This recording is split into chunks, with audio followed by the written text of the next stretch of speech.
What's up, y'all? Welcome back to my podcast. So, it's been one crazy 24 hours talking about Lil Tay. And if you don't know who Lil Tay is, she is a social media influencer that rise in 2018 because of her playing the character that was flexing on people. Like, I got cars, I got a house, I got a Bentley, letting people know that my mom makes more money than you. I make more money than your mom. Like, she wasn't really saying all of that. So, if y'all look at her past videos, there were certain videos and clips of her brother forcing her to say all of these things that a child wouldn't even be serious about, making life decisions and all of that. But then again, this is what people on social media do for clout, just to get attention. But when it comes to Lil Tay, she wasn't doing all of that. That was her brother, that was her mother, encouraged her to say all of this, this nonsense. And I had a feeling that the day I found out about her death, that something was very, very off about this story. And it turns out that just today, that she is not dead. She's alive and well. And it turns out that her Instagram was hacked. And I knew from the get-go that something about this story just doesn't seem right, because her father didn't even want to report about her death. Her former manager was claiming that he couldn't get a hold of her Instagram because either somebody was lying about her death, or either her brother or her mom or someone in that corrupt family is using this girl to get fame. And I am not a fan of kids being on social media. And this is the problem. They're not even old enough to make certain decisions on their own. This girl was 9 years old when she went viral in 2018. 9 years old. And now she's 14 and she's alive and well. So, thankfully she's alive, but still, keep kids off of social media and stop using them for clout. So, TMZ got the whole of the story as usual, so we're going to go ahead and dive into this article. Social media personality Lil Tay is very much still alive, claiming her Instagram account was compromised and used to spread jarring misinformation about her and her brother's death. In a statement provided to TMZ from Tay's family, she tells TMZ, "I wanted to make it clear that my brother and I are safe and alive, but I'm completely heartbroken and struggling to even find the right words to say. It's been a very traumatizing 24 hours. All day yesterday, I was bombarded with endless heartbreaking and tearful phone calls from loved ones, all while trying to sort out this mess." Now you see, this is what she said. And I'm telling y'all, kids do not need to be on social media.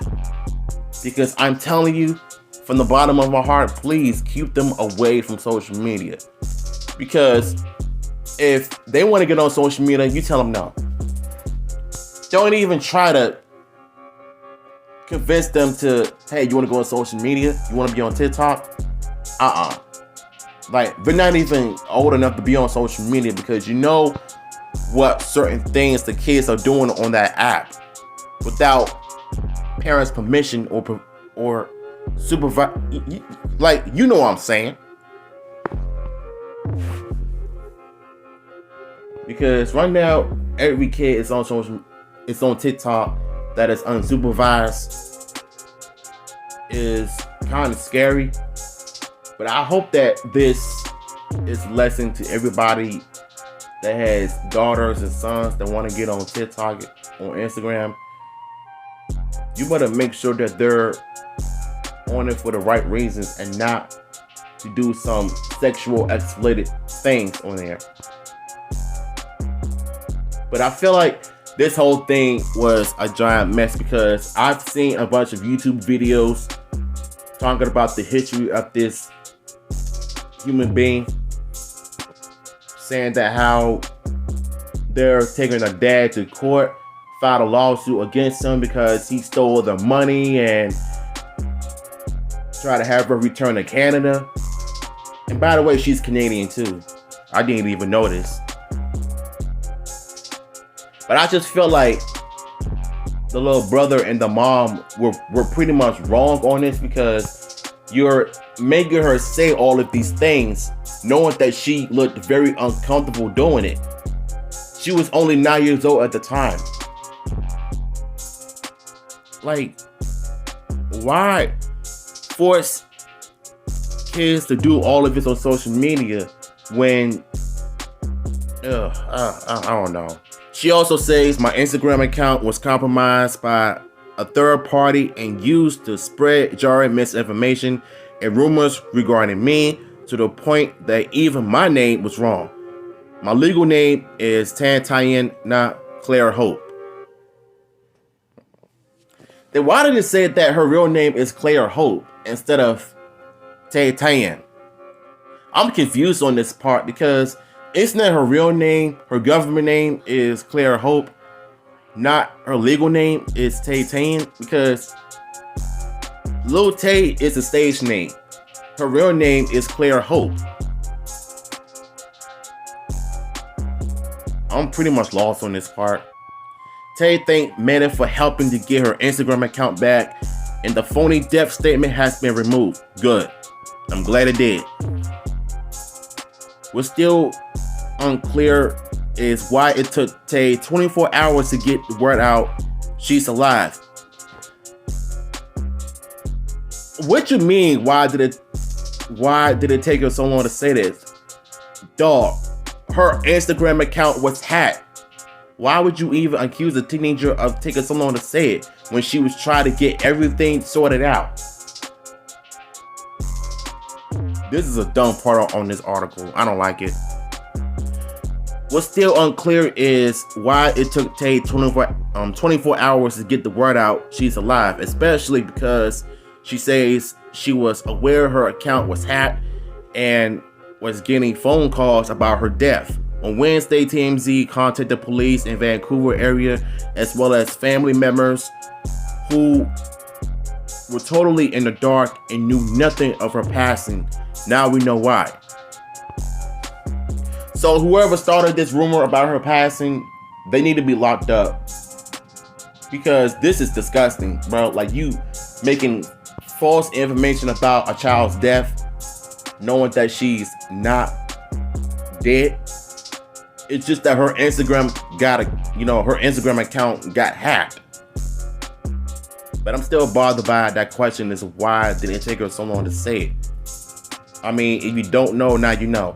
Now, I want to touch on this part right here that I saw a few days ago, which disgusted me. Like, no one has confirmed about her death. She was never dead from the beginning, and thankfully that all of this mess was gone. So either her little brother did it, or somebody else from her family or her camp put out false information. Maybe it was someone that had their account did it. We really don't know who spread it, but all I know for sure is that she's alive and well, and so is her brother. Like, I don't like I said, I knew when I saw this on YouTube the other day, I knew something was off.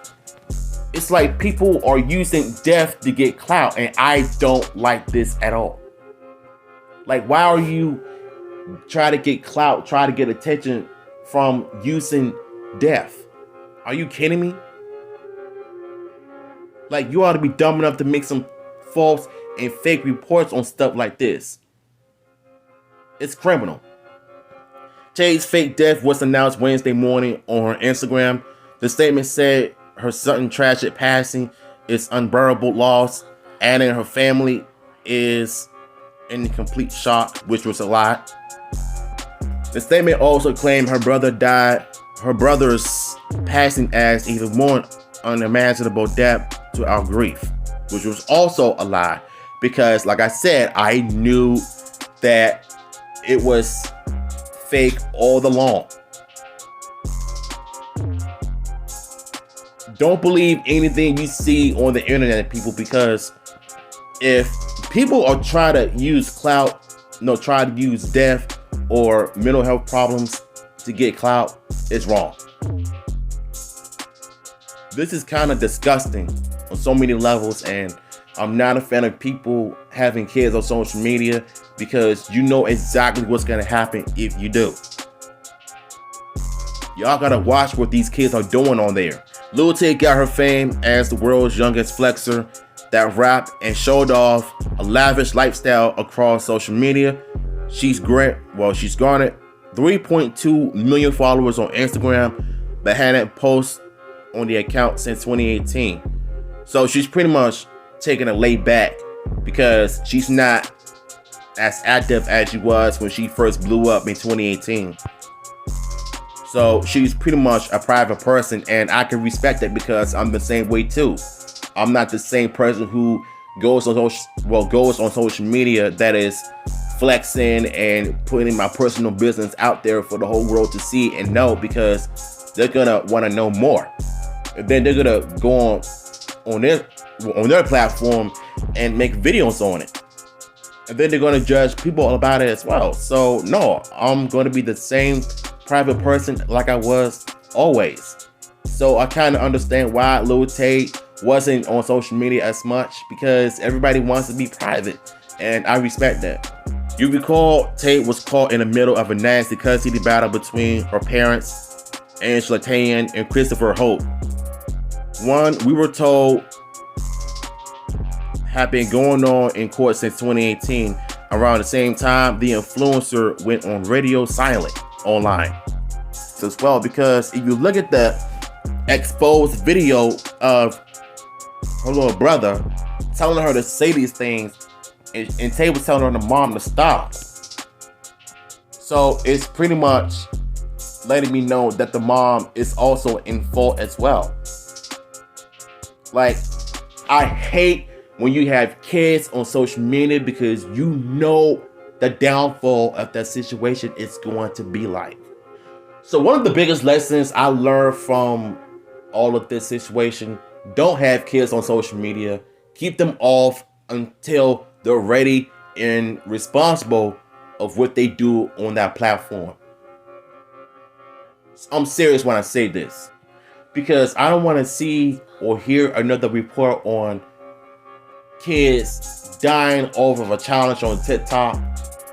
And not only that, but we got so many little teenage girls twerking and sexually degrading themselves on social media because the lack of the father figure in their lives. Because when you have single moms raising daughters to do God knows what, and you're allowing that situation to happen under your watch, your care, like, you're supposed to be the mom that is the protector, and you're allowing your child to do all of that, and yet somehow you're trying to get famous off of them. Catch Me Outside girl that went viral on Dr. Phil, and look at her now, the famous 304 on OnlyFans. It's just disgusting how you got these dumb bimbos of moms, unfit mothers, that is try to profit over their child because their child is dancing on social media sexually, and they're just allowing it, supporting it even worse. Like, if I were the dad, I would get full custody of them. Really. So, link to the article will be down below. What's your thoughts on this matter? And yeah, I'm gonna catch you on my next one.